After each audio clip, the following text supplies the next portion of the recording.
بسم اللہ الرحمن الرحیم۔ ملفوظات حضرت مسیح موعود 28 دسمبر سن 1901۔ مرشد اور مرید کے تعلقات استاد اور شاگرد کی مثال سے سمجھ لینے چاہیے۔ جیسے شاگرد استاد سے فائدہ اٹھاتا ہے، اسی طرح مرید اپنے مرشد سے۔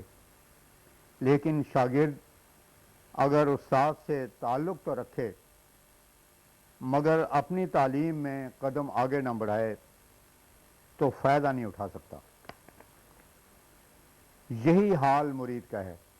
پس اس سلسلے میں تعلق پیدا کر کے اپنی معرفت اور علم کو بڑھانا چاہیے۔ طالب حق کو ایک مقام پر پہنچ کر ہرگز ٹھہرنا نہیں چاہیے، ورنہ شیطان لعین اور طرف لگا دے گا، اور جیسے بند پانی میں عفونت پیدا ہوتی ہے، اسی طرح اگر مومن اپنی ترقیات کے لیے سعی نہ کرے تو وہ گر جاتا ہے۔ پس سعادت مند کا فرض ہے کہ وہ طلب دین میں لگا رہے۔ ہمارے نبی کریم صلی اللہ علیہ وسلم سے بڑھ کر کوئی انسان کامل دنیا میں نہیں گزرا، لیکن آپ کو بھی رب زدنی علما کی دعا کی تعلیم ہوئی تھی۔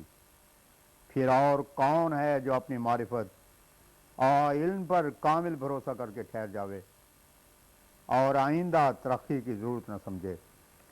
جو انسان اپنے علم اور معرفت میں ترقی کرے گا، اسے معلوم ہوتا جاوے گا کہ ابھی بہت سی باتیں حل طلب باقی ہیں۔ بعض امور کو وہ ابتدائی نگاہ میں اس بچے کی طرح جو اقلیدس کے اشکال کو محض بیہودہ سمجھتا ہے، بالکل بیہودہ سمجھتے تھے، لیکن آخر وہی امور صداقت کی صورت میں ان کو نظر آئے۔ اس لیے کس قدر ضروری ہے کہ اپنی حیثیت کو بدلنے کے ساتھ علم کو بڑھانے کے لیے ہر بات کی تکمیل کی جاوے۔ تم نے بہت ہی بیہودہ باتوں کو چھوڑ کر اس سلسلے کو قبول کیا ہے۔ اگر تم اس کی بابت پورا علم اور بصیرت حاصل نہیں کرو گے تو اس سے تمہیں کیا فائدہ ہوا؟ تمہارے یقین اور معرفت میں قوت کیوں کر پیدا ہوگی؟ ذرا ذرا سی بات پر شکوک و شبہات پیدا ہوں گے اور آخر قدم کو ڈگمگا جانے کا خطرہ ہے۔ دیکھو، دو قسم کے لوگ ہوتے ہیں۔ ایک تو وہ جو اسلام قبول کر کے دنیا کے کاروبار اور تجارتوں میں مصروف ہو جاتے ہیں، شیطان ان کے سر پر سوار ہو جاتا ہے۔ میرا یہ مطلب نہیں کہ تجارت کرنی منع ہے، نہیں، صحابہ تجارتیں بھی کرتے تھے مگر وہ دین کو دنیا پر مقدم رکھتے تھے۔ انہوں نے اسلام قبول کیا تو اسلام کے متعلق سچا علم جو یقین سے ان کے دلوں کو لبریز کر دے انہوں نے حاصل کیا۔ یہی وجہ تھی کہ وہ کسی میدان میں شیطان کے حملے سے نہیں ڈگمگائے، کوئی امر ان کو سچائی کے اظہار سے نہیں روک سکا۔ میرا مطلب اس سے صرف یہ ہے کہ جو بالکل دنیا ہی کے بندے اور غلام ہو جاتے ہیں، گویا دنیا کے پرستار ہو جاتے ہیں، ایسے لوگوں پر شیطان اپنا غلبہ اور قابو پا لیتا ہے۔ دوسرے وہ لوگ ہوتے ہیں جو دین کی ترقی کی فکر میں ہو جاتے ہیں۔ یہ وہ گروہ ہوتا ہے جو حزب اللہ کہلاتا ہے اور جو شیطان اور اس کے لشکر پر فتح پاتا ہے۔ مال چونکہ تجارت سے بڑھتا ہے، اس لیے خدا تعالیٰ نے بھی طلب دین اور ترقی دین کی خواہش کو ایک تجارت ہی قرار دیا ہے۔ چنانچہ فرمایا حل ادلکم علی تجارت تنجیکم من عذاب علیم، سورہ صف آیت 11۔ سب سے عمدہ تجارت دین کی ہے جو دردناک عذاب سے نجات دیتی ہے۔ پس میں بھی خدا تعالیٰ کے انہی الفاظ میں تمہیں یہ کہتا ہوں کہ حل ادلکم علی تجارت تنجیکم من عذاب علیم۔ میں زیادہ امید ان پر کرتا ہوں جو دینی ترقی اور شوق کو کم نہیں کرتے۔ جو اس شوق کو کم کرتے ہیں، مجھے اندیشہ ہوتا ہے کہ شیطان ان پر قابو نہ پالے۔ اس لیے کبھی سست نہیں ہونا چاہیے، ہر امر کو جو سمجھ میں نہ آئے پوچھنا چاہیے تاکہ معرفت میں زیادت ہو۔ پوچھنا حرام نہیں، بحیثیت انکار کے بھی پوچھنا چاہیے، اور عملی ترقی کے لیے بھی جو علمی ترقی چاہتا ہے اس کو چاہیے کہ قرآن شریف کو غور سے پڑھے، جہاں سمجھ میں نہ آئے دریافت کرے، اگر بعض معارف سمجھ نہ سکے تو دوسروں سے دریافت کر کے فائدہ پہنچائے۔ قرآن شریف ایک دینی سمندر ہے جس کی تہہ میں بڑے بڑے نایاب اور بے باغ اور موجود ہیں۔ جب تم کسی عیسائی سے ملو گے تو دیکھو گے کہ ان میں نقالوں اور ٹھٹے والوں کی طرح دیانت مفقود نظر آئے گی۔ یوں تو ان میں سے بعض ایسے ہیں جو یہ دعویٰ کرتے ہیں کہ ہم قرآن شریف کے ترجمے سے واقف ہیں، مگر انہوں نے مشق تو کی ہے لیکن ان میں روحانیت نہیں ہے، اور اس کا ہمیں بار بار تجربہ ہوا ہے۔ جب ان کو بلایا گیا تو انہوں نے گریز کی ہے۔ اگر واقعی ان میں روحانیت ہے، اگر واقعی ان کی معرفت اور علم یقین کے درجے تک پہنچا ہوا ہے، تو پھر کیا وجہ ہے کہ وہ گریز کرتے ہیں؟ دیکھو، لاہور کے بشپ صاحب نے لاہور میں بڑے اہم مضامین پر لیکچر دیے اور اپنی قرآن دانی اور حدیث دانی کے ثبوت کے لیے بڑی کوشش کی، لیکن اسے ہم نے دعوت کی تو باوجود کہ پوائنر نے بھی اس کو شرمندگی دلائی، مگر وہ صرف یہ کہہ کر کہ ہمارا دشمن ہے مقابلے سے بھاگ گیا۔ ہم کو افسوس سے کہنا پڑتا ہے کہ بشپ صاحب تو مسیح کی تعلیم کا کامل نمونہ ہونا چاہیے تھا، اور اپنے دشمنوں کو پیار کرو پر ان کا پورا عمل ہوتا۔ اگر میں ان کا دشمن بھی ہوتا، حالانکہ میں سچ کہتا ہوں اور خدا کے قسم کھا کر کہتا ہوں کہ نوع انسان کا سب سے بڑھ کر خیر خواہ اور دوست میں ہوں، ہاں یہ سچ ہے کہ میں ان تعلیمات کا دشمن ہوں جو انسان کی روحانی دشمن ہیں اور اس کے نجات کے دشمن ہیں۔ غرض بشپ صاحب کو کئی بار اخباروں نے اس معاملے میں شرمندہ کیا، مگر وہ سامنے نہ آئے۔ عیسائیوں کی یہ حالت ہے کہ اگر کسی کو سادہ دیکھتے ہیں تو چھوٹا ہے تو بیٹا بنا کر اور بڑا ہے تو باپ بنا کر اندر داخل کرتے ہیں، اور دیکھتے ہیں کہ اگر وہ حالات سے واقف ہے تو پھر اس سے بغض کرتے ہیں، اس لیے کہ جب خدا سے تعلق توڑ بیٹھتے ہیں تو مخلوق سے سچی ہمدردی کیوں کر پیدا ہو؟ مگر ہماری جماعت خاص ہے، اس کو عام مسلمانوں کی طرح نہ سمجھیں۔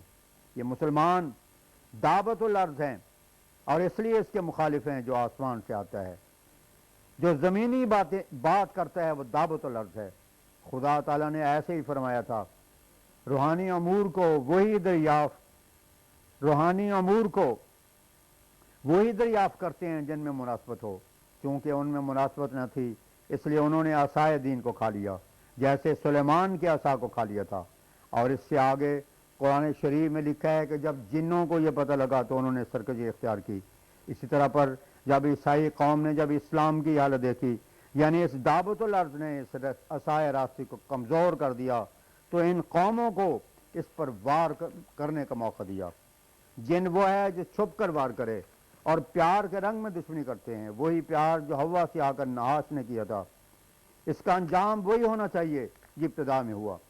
آدم پر اس سے مصیبت آئی، اس وقت گویا وہ خدا سے بڑھ کر خیر خواہ ہو گیا۔ اسی طرح پر یہ بھی وہی حیات ابدی پیش کرتے ہیں جو شیطان نے کی تھی۔ اس لیے قرآن شریف نے اول اور آخر کو اس پر ختم کیا۔